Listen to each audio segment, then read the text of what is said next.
I'm Lee Moore. I'm Rob Moore. And this is the Chinese Literature Podcast.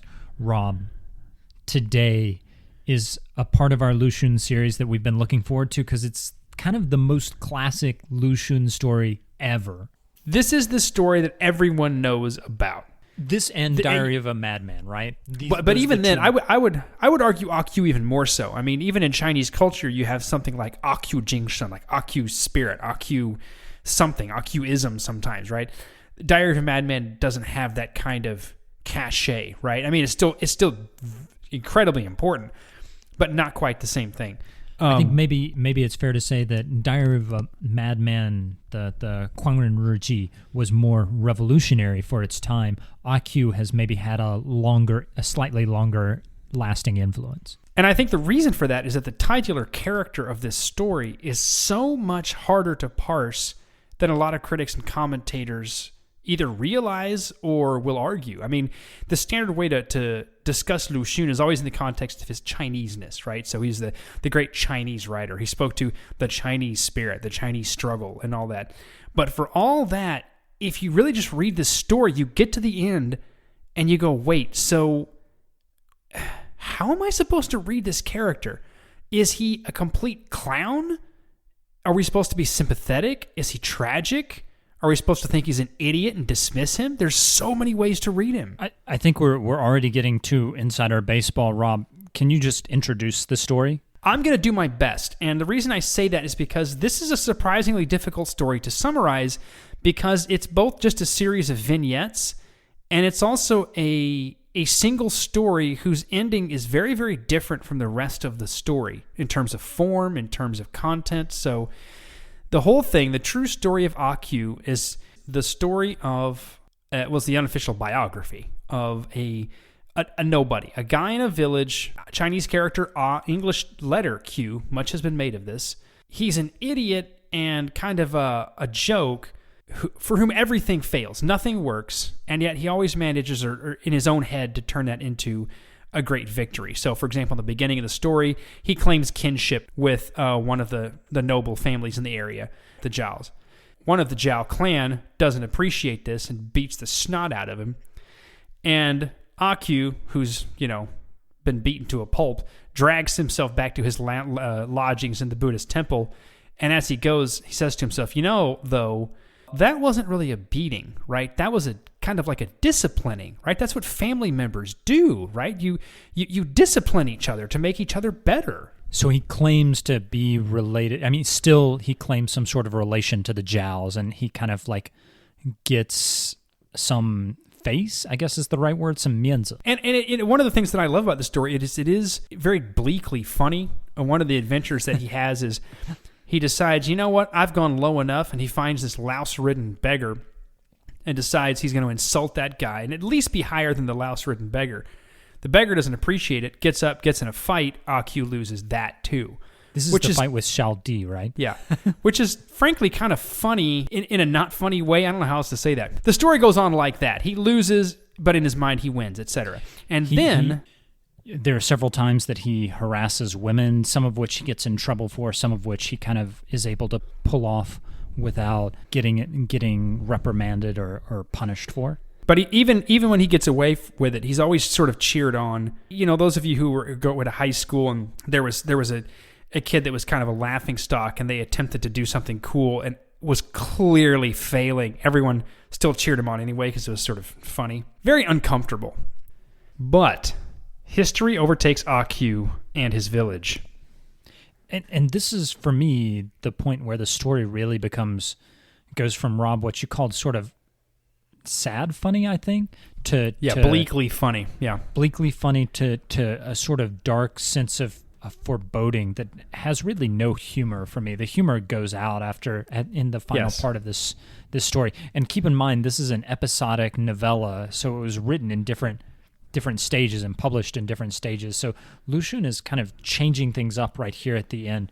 The end, when history catches up, is 1911. The revolution happens. There's a revolution in China. The Qing dynasty is overthrown. The last of China's 2 millennia long imperial dynasties comes to an end. And A Q tries to get involved with some of the intrigues. He tries to join a group of revolutionaries. They They don't really let him, but again, it's A Q, so he thinks it's a victory for him.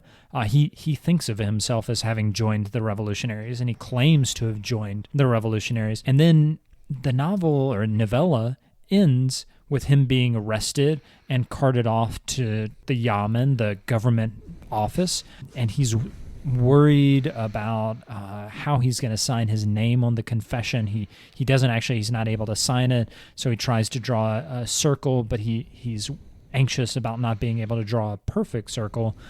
All the time, he doesn't realize, oh, I'm being taken off to be executed. And even when he finishes, he even fails at being executed. He is executed, I guess. I mean, the novella doesn't really tell us, but he tries to entertain the crowd as his last act by singing some Chinese opera, and even that he can't do really well. So he's just a complete, utter failure, and that's where the novel ends. Well, what I should point out, though, and this should maybe get into more of the discussion about this story and why this is so fascinating on so many levels, is that he's full of talk through the whole story. Full of talk, until they finally arrest him. From the point they arrest him until the end of the story, almost the only thing he says is yes or no. So at one point he says, I can't write. But once they actually cart him off, he has nothing to say. He's even addressed several times, and he doesn't know what to say. It's like he loses the ability to respond altogether. And at the very, very end, so he's looking out at this crowd. Everyone's cheering. You know, it's a spectacle. People are being executed. They're all cheering. It says, A Q looked back at the cheering crowd. We're using Julia Lovell's translation. Now, what happens after that? You would be expecting... he looked at the crowd, they looked back, the executioner came in, and whatever. But there's nothing. He has this memory of having encountered a hungry wolf that followed him, and how terrifying that was, and how scary the wolf's eyes looked, and maybe it kind of looks like this crowd. And then you get these lines, a monstrous coalition of eyes gnawing into his soul. Then there's a quote, help. Here's the next line, but A Q said nothing. His eyes were blind, his ears were buzzing, as if his body was scattered into so much dust. This is why, for me, Lu Xun is a genius. Because this would have been the easiest story in the world to just end with a standard execution scene. Instead, what you get is one of the most perplexing endings I've ever read in a short story. Because I think we can assume he was executed, but who said help? The line has no speaker. It doesn't say A Q said help. It just says there's a sea of faces. Then you have this disembodied quote, help. And then the next line is, but A Q said nothing. So what in the world is happening there? And this is why it's so frustrating to me sometimes when I read about Lu Xun as sort of the great revolutionary, people trying essentially to make him a very simplistic writer, because this does not afford that kind of simplistic interpretation. One of the things I wanted to emphasize in this podcast is that epistemological questions, that is, questions of knowing, how do you know what you know? You think you know something, but do you really know it? That seems to be at the forefront of what Lu Xun is doing. And you're right, Rob, there is this kind of standard reading of Lu Xun's A Q in the PRC. That is, A Q is the essential Chinese man. To put it in another way, he's the China man. That's not China man. We're not saying that, right? Yeah. But in the same way that Davos man is a type, he is the man who represents China. That's fine for what it's worth, but the story is so rich with so much more. The story begins with the narrator discussing he doesn't know really that much about A Q. He doesn't know where he got his name. He doesn't even know if his last name is Zhao. I mean, he relates the story about him getting beaten up by the Zhao family. But then he goes, but I don't even know if Zhao is his last name. He also starts out by saying he doesn't even know what to call this story, because the true story of A Q, that Zhen Zhuan, is not really a good way to describe anything. I mean, he's kind of making this language up, but it doesn't it doesn't fit within the previous genres of telling history. And he kind of hesitates all over the place about these different questions. Is this a true story? Is this a biography? Is this a biography of a famous person? Is this an unofficial biography? There are all these kinds of questions of how do you know something? And this is Lu Xun right here in 1921 when he's writing the story. December 1921, I think, to February 1922 is when it was published. And he's thinking about what it means to know something and what it means to know something in the modern world. I mean, China, over a decade before, it left the imperial era and it went into the quote-unquote modern era. And he's trying to understand, how do those categories, the ways we write history, how do those apply in this modern era? I mean, China's been writing history arguably for more than 2,000 years, and they have these examples, and they're kind of baked into the way of thinking about this stuff in a Chinese context. But now he's breaking the mold. This is why the first section is also super interesting, because the narrator basically spends time saying, I really wanted to tell this guy's story. Is this an authorized biography or not? Like, he's invoking this genre, right? So I thought maybe I'd use this genre, except why in the world would you write an authorized biography about a village idiot? There's no reason to do that. Nobody. Why would you do that? Nobody. Like a complete buffoon and clown who got executed for not being a revolution. There's no reason to dedicate something like this to him. But then, of course, this is why it's classic Lu Xun, right? So now, is that because this guy didn't deserve to have something right about him and it's kind of ironic? Or is it because the genre itself is in question, right? Is it because all the stuff you have read in this genre is questionable anyway, so why not just throw this guy in there? And you can read it either way. Again, it's about how you know what you know. Right, exactly. And this is why I kind of love the ending of this story. The last section of this story is one of my favorite pieces of literature, full stop. But I tend to think the people who read this story as a straight-ahead political commentary tend to not read the last part of the story, because if you stop just with his adventures and you also accept that this is meant to be a biography of a guy, right? You read it just like if you read something like Miss Sophie's Diary as a straight-up, this is definitely a diary and not anything else, it can feel kind of simple, right? This is a guy who is trying to say that all the bad stuff that's happened to him is not that bad. It's actually a victory, right? So Lu Xun definitely felt this. This is something that Chinese scholars, Chinese writers, people struggled with towards the end of the Qing, going, hang on, no, we're not getting pushed around. It's actually something different, see, because like all the great stuff that the West knows, that actually came from us anyway. So yeah, so we actually are kind of beating ourselves. I should point out that Lu Xun on several occasions was asked, why did you write the story of A Q based on me? And he just kind of laughed and goes, I didn't base it off of you. A bunch of people have asked me why I based the story on them. It's just that it's such a paradigmatic example of a typical Chinese male at this time that it really resonates with a lot of folks. I don't know when we're going to air our interview with Professor Carolyn Brown. In that discussion, which you will either have heard before this or will hear, she mentions that Lu Xun, in many of his greatest fiction, was both the paradigmatic Chinese writer and a kind of universal voice at the same time, which is to say, if you want to read this in terms of Chinese history, there's plenty to work with there, right? But there's always something that escapes that as well. And the end of this story, after all of his buffoonish adventures are over, and he's being carted off to death without knowing where he's going, it gets stranger and stranger, and then just ends in this episode where nothing is as it seems, and all of a sudden it's not a straight-ahead political anything. And, we talk about ways of knowing. At the very end, if you're writing a straight-ahead biography, biographies have an end.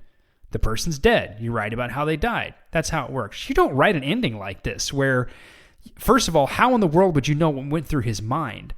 The narrator starts the piece by saying, I didn't really know enough about a lot about this guy.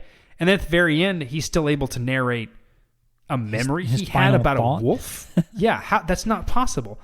Right? And it's fascinating that Lu Xun puts that in like the last paragraph or like the second to last paragraph. So maybe you're reading along and maybe you've bought into this idea of, oh, it's kind of a biography. Fair enough. And then, yeah, that's not biography. That's objectively not biography. You can't possibly say that because he's all alone on this execution ground. It's fiction, right? Like he's playing with the idea of fiction, the genre, all of these questions of how is it possible to know this stuff? But he's drawing off this traditional Chinese literary orientation towards history, and he's even questioning, what is the relevance of history? What is the relevance of biography? What is the relevance of telling real people's stories? Can we know any of this stuff? We've had several thousand years where history has told us that we can, like the thing to do for literature is mostly to talk about great men. What if we have this nobody? For several thousand years, history has told us we can know this stuff, that this stuff is kind of set in stone. But can we really know it? He does that both by writing within that genre and writing against that genre at the same time. In the same way that Diary of a Madman is both a diary and very much not a diary. And the same way some of his other great fiction is very much what it claims to be and very much not what it claims to be. This is why when you mentioned people were saying, wow, yeah, that must have been me in that story. And he laughs and goes, yeah, no, it's not you. It's just me. It's stuff I'm dealing with, right? I wanted to throw this in too. One of the things that I find fascinating if you read across all of Lu Xun's career is a tendency to sort of almost sabotage his own fiction. Let me clarify that. I don't mean sabotage it like now it's no good anymore, but he'll set a premise and then pull the rug out from under that premise, either at the end of the story or in the middle, somewhere, right? There is throughout Lu Xun's career a real lack of maybe assurance. Early on, when he first starts writing fiction and submitting it once again in 1916 and 17, he has to kind of be talked into it because he's given up the whole thing as a wash. Like, nah, forget it. No way. It's not going to do anything. And then later on, towards the end of the 20s, he sort of comes back to that point of view and goes, nah, forget it. I'm just going to write little essays and blurbs from now on. Even in his best fiction, there are moments when he seems to say to himself, the thing is, if I make this a straight-ahead political commentary, it's not going to hit the way I want it to hit. Because that's not actually me. There's still some part of him that doesn't believe this is going to change the world. By far the best is to present people with a piece of literature that's going to defy them, that's going to defy any kind of simple interpretation and make them think. Not have a simple conclusion like, wow, we got to not be like AQ. No, this story is more complicated than that. And there's a reason people keep coming back to it, because you can enjoy the story and laugh here and there, but there's a whole lot more that's just going to escape you. The final words that AQ possibly utters, we don't know who says it, but it only makes sense if it is AQ, that is Jiuming, save, help, save me, save my life, are very, very similar to the other story of Lu Xun's that we mentioned back at the beginning, the Diary of a Madman. The final words in that are 救救孩子, that is, save the children. There is something interesting going on that both of these stories end on a note of salvation or possible salvation or failed salvation. I think that the traditional reading in the PRC and in China is that these stories offer a ray of hope. I don't really see that. I don't either. I mean, I can see the logic behind that. Help, save me. Like there's someone may come to save you, right? Except that the person crying out for help is clearly not going to get any help because he's never had any help. And that's the whole point. There's a kind of existential angst at the best of Lu Xun's work that manages to be sort of funny, and then later on, like the Iron House analogy all over again. You can yell all you want, but no one's getting out of the house anyway. Rob, we did the Halloween podcast that was sort of a teaser for this on White Light, and that has a similar kind of ending where you don't really know what happens. I mean, it's clear that in the story of the White Light, Chen Shicheng dies, but we don't know what's going on exactly. There's the same kind of like someone says something right at the end, but it's not clear if it's Chen who's saying that or someone. There's just so much ambiguity. One of the things I want the listener to take away from this is, so Lu Xun, I think, is the greatest modern writer in Chinese literature. Now, I am on record as saying he's not the greatest writer in Chinese in the 20th century. That's Zhang Ailing, and I still stand by that. But I think that one thing that has not been done enough is for readers to go to Lu Xun and think of him as a modernist writer. That is, he is writing in the style of modernism. The Julia Lovell translation is titled The Real Story of A Q and Other Tales of China, the Complete Fiction of Lu Xun. And if you look on the cover, it's got a young boy in this traditional Chinese garb. He's facing away from the painter. And it's this kind of orientalistic vision of China. Lu Xun is not old China or whatever. He's not this kind of like writer of these old tales. He fits within the framework of Joyce, of Proust, of all those other authors of modernism. And I think that y'all should think of him in that way. Don't take this kind of vision of him as just this quaint Chinese guy who's writing stories. Don't take the PRC vision of him either, of he describes all of the ills of modern China and the way to overcome them. I think you have to think of him as China's Joyce, China's Proust. And the thing is, though, even if you were to see him as the writer who's telling the Chinese people how to overcome these problems, the way to overcome them is so convoluted and strange and defiant of explanation, or at least clear explanation, that the solution is to simply think, to simply be more than you are. That's very much a modernist challenge, which is all the things you think you know, the ways you think you know them, you probably don't. That's the way out, is not to get rid of old superstitions or read new stuff. No, it's much, much more than that. And I'm not even going to tell you exactly what it is. That's something you're just going to have to figure out for themselves. And that is just huge. I think that's a great place to end it, Rob. I'm Lee Moore. I'm Rob Moore. And this is the Chinese Literature Podcast.